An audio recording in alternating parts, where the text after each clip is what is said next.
Hi and welcome to Maxim Foods Inside Track for another edition.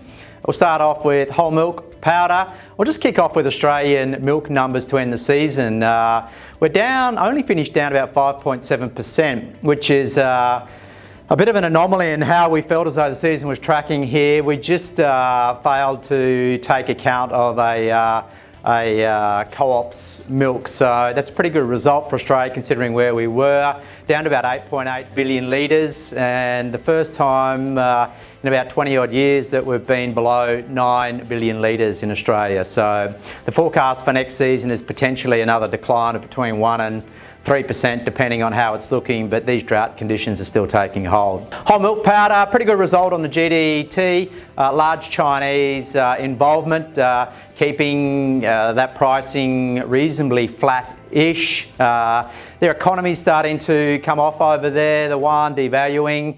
Be interesting to see how it plays out as milk volumes increase out of New Zealand. New Zealand milk flows are looking pretty good for the start of the season, so there should be those volumes remaining on full cream, so we need that China support to keep that buoyant.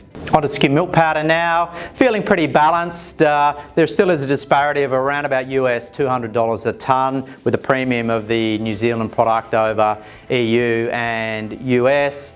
Feeling pretty balanced.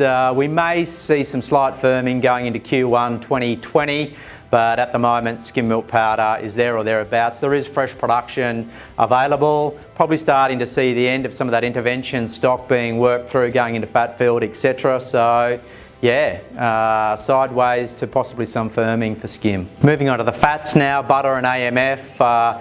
Butter on the GDT showed a flattish result with the close months through to December up a few percent, and then the trailing months beyond that into Q1 down, and AMF softened a little bit.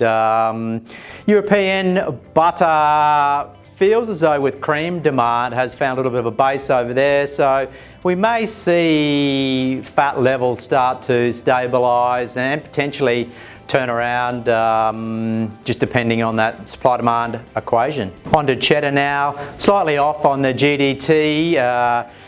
US pricing is very buoyant with the blocks showing some considerable premium to barrels. They have started to pay a little bit more for their milk in the US as production's drifted off a little bit, so that should keep milk up over there.